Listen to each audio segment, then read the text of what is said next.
Thanks to each and every one of you for being here on this very special day. A wonderful worship. We dedicate our remodeled church sanctuary, worked on by literally dozens of caring hands and hearts for nearly 4 years. As we dedicate the stained glass, especially the cross, lovingly gifted to Park Street Christian Church, in gratitude for the life of Francis Davis by Earl and his family, and lovingly created by the compassionate hands of Cara DiMassimo, co-owner of the glass palette. Today we give thanks for the giftedness of giving. The giftedness of giving. We give thanks for the founders of Park Street Christian Church, for every member, friend, visitor who's ever entered the doors of this sanctuary over the past 52 years. For everyone who's helped build and maintain our facilities and property. For our preschool that has served hundreds of children in our community. For everyone here today, and with deepest gratitude to God. The story I shared with the children this morning, The Giving Tree by Shel Silverstein, is one of my favorite books, not just because I can read it in less than 10 minutes either. For as long as I can remember, I have loved trees. I've been fascinated with trees of all kinds, shapes, and sizes, from diminutive evergreen shrubs to huge hemlocks, dainty dogwoods, and majestic maples. Every variety in between. In fact, I founded my high school ecology club in 1971, and it was the first anniversary of Earth Day. And I schemed up or dreamed up Earth Week. And we invited anyone and everyone from the school to camp out on our school property for a week. And about 70 students and faculty and parents camped out on our school grounds. And for a major project, we planted 1,000 trees on the school property that we got from the Ohio Department of Forestry. 1,000 trees. We cleaned up an illegal dump at Englewood Dam. And much to my surprise, I got a call from the city council in Dayton, Ohio, where I lived, and they invited me and several representatives of the Ecology Club to come to their Thursday night meeting, where they gave us an award and $100. So some people go to high school reunions to see how everyone is aging. Some people go to high school reunions to see how everyone is trying to avoid looking like they're aging. I go to my high school reunions in Dayton, Ohio, and the first place I go is to see our trees. Think about everything the giving tree gives. Fruit, protection, privacy, shelter, shade, heat, lumber, furniture, houses, paper, oxygen, beauty. The giving tree comes from the giving God. And the tree gives because God gives. And in fact, when you get right down to it, my friends, that is the only thing God does, is give. And give. And give. The 13th century Christian mystic, Meister Eckhart, said, what does God do all day long? He said, God gives birth. From all eternity, God lies on a maternity bed, giving birth. All day long, for all eternity, God gives and gives and gives. The giving God gives to all, without hesitation, without reservation, without discrimination. The giving God gives to all. That is why the sanctuary and the cross are such central symbols in our Christian tradition. They represent a place where giving and receiving freely occur, a setting in which sharing becomes a mutual reality. Think about the many things a sanctuary and a lighted stained glass cross represent.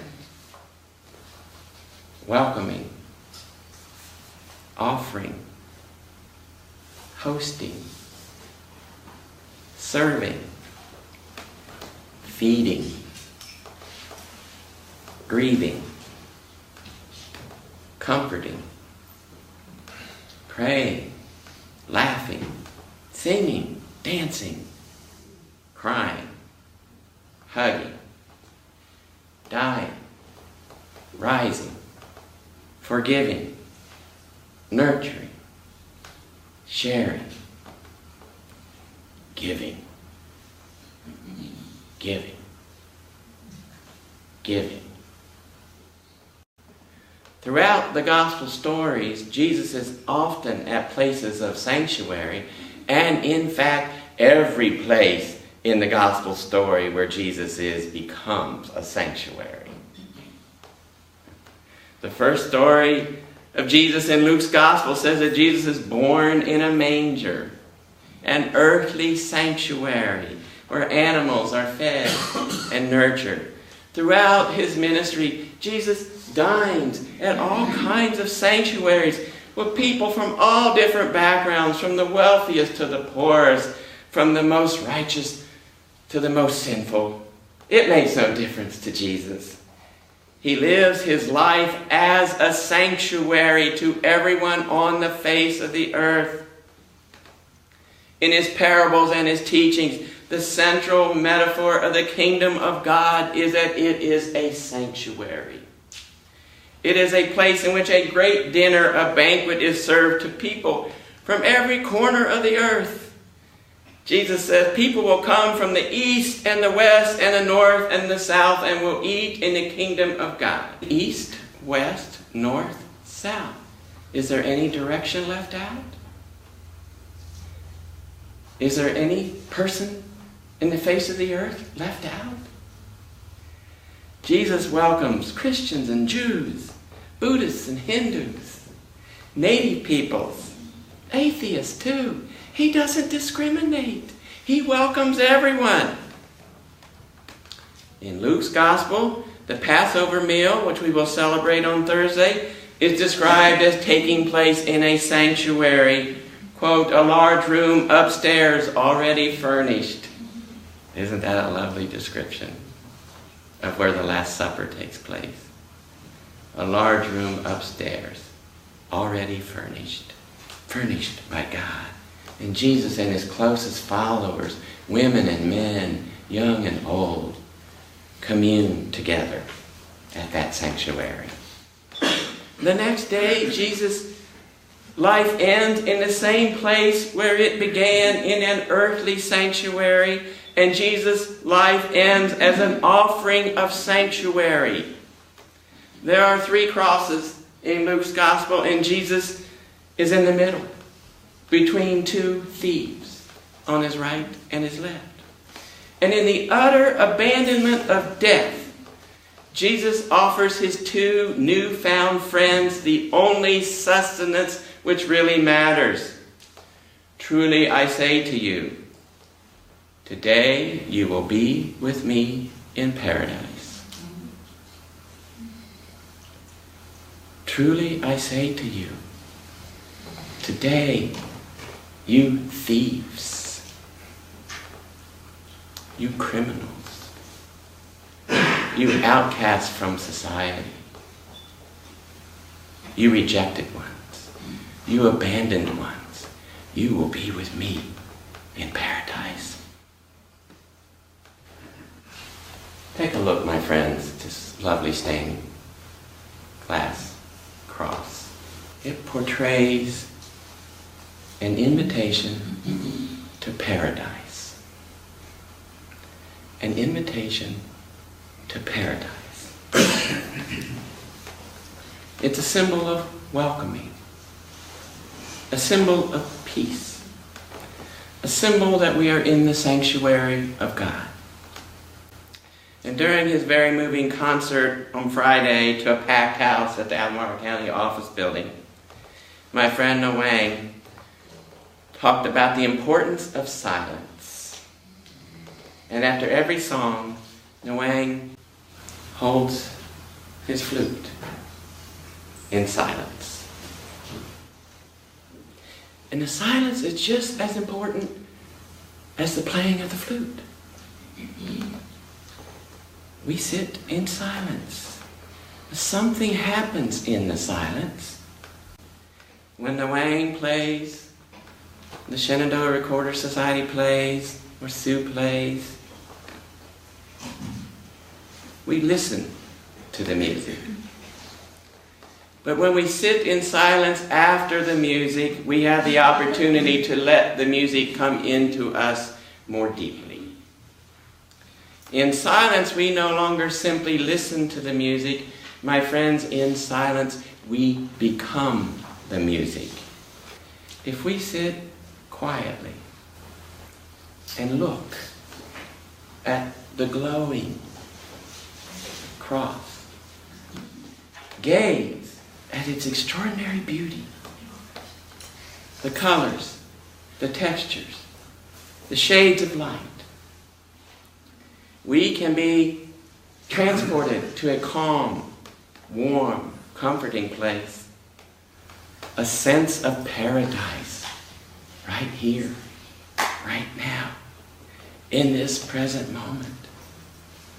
Truly I say to you, today you are in paradise. My friends, if we sit in silence and take in the beauty of this stained glass cross, the beauty of this sanctuary, the beauty of our lives, the beauty of the earth, the beauty of every living thing in the universe, we begin to realize that we are not just sitting in the sanctuary, but the sanctuary is also in us. And in meditative awareness, we become aware that we are not just in the sanctuary, rather we are the sanctuary. Truly, I tell you, this day, this moment, we are paradise. We are the embodiment of God's sanctuary. Not just when we're sitting here in this church building. When we leave this worship and live in the world, we go as a sanctuary, shining in our community as enlightened beings. We are living stained glass, a warm, welcoming presence.